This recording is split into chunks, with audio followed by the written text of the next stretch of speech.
CNG car हम सब ने बहुत चलाई हुई है और ये जो गाड़ियाँ होती है सारी रिलायबल होती है, बजट फ्रेंडली होती है और एनवायरमेंट फ्रेंडली भी होती है। लेकिन इन सब में एक कॉमन फैक्टर होता है, वो ये होता है कि ये सारी गाड़ियाँ सिर्फ पेट्रोल ऑप्शन के साथ आती है। मतलब सिर्फ पेट्रोल में सीएनजी ऑप्शन के साथ आती है, लेकिन डीजल में सीएनजी वाली गाड़ियाँ नहीं आती है। ठीक है, सो आज हम इस वीडियो में यही देखेंगे कि क्या हम डीजल इंजन में सीएनजी लगा सकते हैं या नहीं लगा सकते, और अगर लगा सकते हैं तो कैसे लगा सकते हैं, और इसके एडवांटेज और डिसएडवांटेज क्या होंगे। वीडियो में आगे बढ़ने से पहले प्लीज़ इस वीडियो को लाइक और शेयर कर दें और इस चैनल को सब्सक्राइब कर लेना। तो सबसे पहले हम जानते हैं कि ये जो इंजन होते हैं वो काम कैसे करता है। ठीक है, तो सबसे पहले हम जानेंगे कि पेट्रोल इंजन कैसे काम करता है।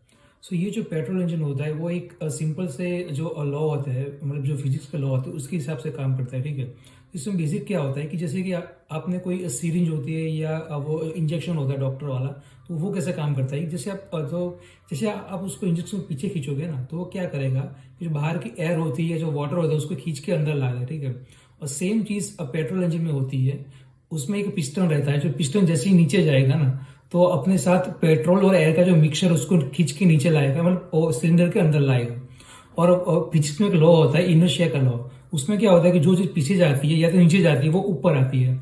सेम वे पिस्टन के साथ होगा। जैसे पिस्टन नीचे जाएगा ना, वो उसके बाद तुरंत ऊपर भी आएगा। और जब ये ऊपर आएगा तो क्या करेगा, जो उसने मिक्सचर अंदर खींचा है, जो पेट्रोल एयर वाला है, उसको कंप्रेस करेगा। वो इतना कंप्रेस करेगा कि उसका जो टेम्परेचर होता है वो बहुत ही हाई हो जाता है। ठीक है, और जैसे ये टेम्परेचर एक सर्टेन रेंज पे पहुंचता है ना, तो उसके बाद वहां पे एक स्पार्क लगा होता है उसके ऊपर, तो वो एक स्पार्क करता है। ठीक है, और उससे क्या होता है कि जो पेट्रोल और एयर का मिक्सचर होता है वो जलने लगता है और वहां पे पावर प्रोड्यूस होती है। और जैसे पावर प्रोड्यूस होती है ना, तो जो पिस्टन को बहुत ही फोर्स के साथ नीचे धकेलता है।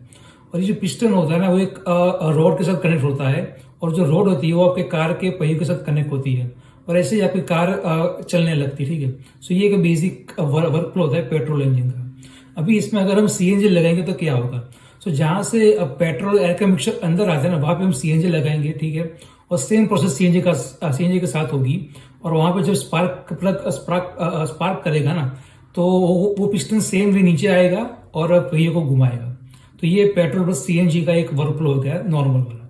तो अभी हम जानते हैं कि डीजल इंजन कैसे काम करता है। तो डीजल इंजन भी सेम काम करता है जैसे पेट्रोल इंजन काम करता है, लेकिन उसमें थोड़ा सा चेंजेस होते हैं। वो चेंजेस क्या होते हैं कि जब पिस्टन नीचे आता है ना, तो वो पेट्रोल इंजन में पेट्रोल एयर के मिक्सचर को अंदर लाता है, लेकिन डीजल में वो सिर्फ एयर को अंदर लाता है, सिर्फ हवा को अंदर खींचता है। ठीक है, और जब वो पिस्टन ऊपर आएगा तो वो जो हवा अंदर खींचे ना उसने, उसको बहुत ही कंप्रेस करेगा। जैसे ही वो कंप्रेस होगी तो वहां पे उसका टेम्परेचर हाई हो जाएगा। जैसे ही उसको टेम्परेचर हाई होगा ना, तो वहां पे एक फ्यूल इंजेक्टर होता है डीजल इंजन में, वो डीजल को स्प्रे करेगा सिलेंडर में। और जो मतलब हवा जो होती है वो तो ऑलरेडी हाई टेम्परेचर पे होती है, उसमें फिर डीजल आएगा, तो वहां पे एक स्पार्क मतलब एक पावर जनरेट होगा, वहां पे एक छोटा सा ब्लास्ट होगा, वो पिस्टन को नीचे भेजेगा और आपके पहिए घूमने लगेंगे। ये डीजल इंजन का वर्क फ्लो हो गया। ठीक है, तो अभी हम इसमें सीएनजी डालेंगे सेम वे जहां से डीजल आता है। तो क्या होगा कि जब मतलब वो जो एयर होती है वो गर्म होती है, फिर वहां उसको हम सीएनजी डालेंगे, तो क्या होगा कि सीएनजी वहां पे बर्न नहीं होगा, क्योंकि सीएनजी को जलाने के लिए हमें एक स्पार्क प्लग की जरूरत पड़ती है, जो कि डीजल इंजन में नहीं होते हैं। ठीक है, और तो ये भी एक रीजन होता है कि हम सीएनजी डीजल इंजन में यूज नहीं कर पाते हैं।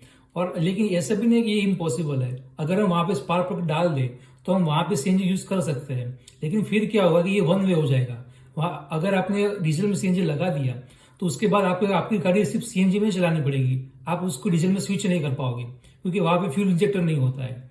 ठीक है, तो ये भी एक रीजन है कि हम उसको मतलब सीएनजी को डीजल में यूज नहीं कर सकते। दूसरा एक रीजन ये भी है कि जब वो एयर मतलब जब पिस्टन ऊपर आता है, वो एयर को कंप्रेस करेगा, एयर काफी गर्म होगी। ठीक है, बाद में वहां पे सीएनजी डालेंगे और फिर एक स्पार्क प्लग स्पार्क करेगा, तो क्या होगा कि वहां की जो हीट होती है ना वो बहुत ही हाई हो जाएगी, और वहां पे जो पावर जनरेट होगा ना उसको हम कंट्रोल नहीं कर पाएंगे, और इससे गाड़ी के इंजन में आग भी लग सकती है। तो ये भी एक सेफ्टी रीजन है कि हम सीएनजी को डीजल में यूज नहीं कर पाते हैं। ठीक है, बस ये थोड़े रीजन थे जिससे हम सीएनजी को डीजल में यूज नहीं कर पाते।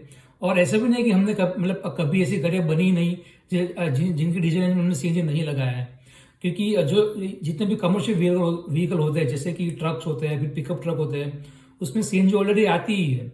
ठीक है, लेकिन जो उसका जो कॉस्टिंग होता है ना सीएनजी किट का, वो बहुत ही हाई होता है।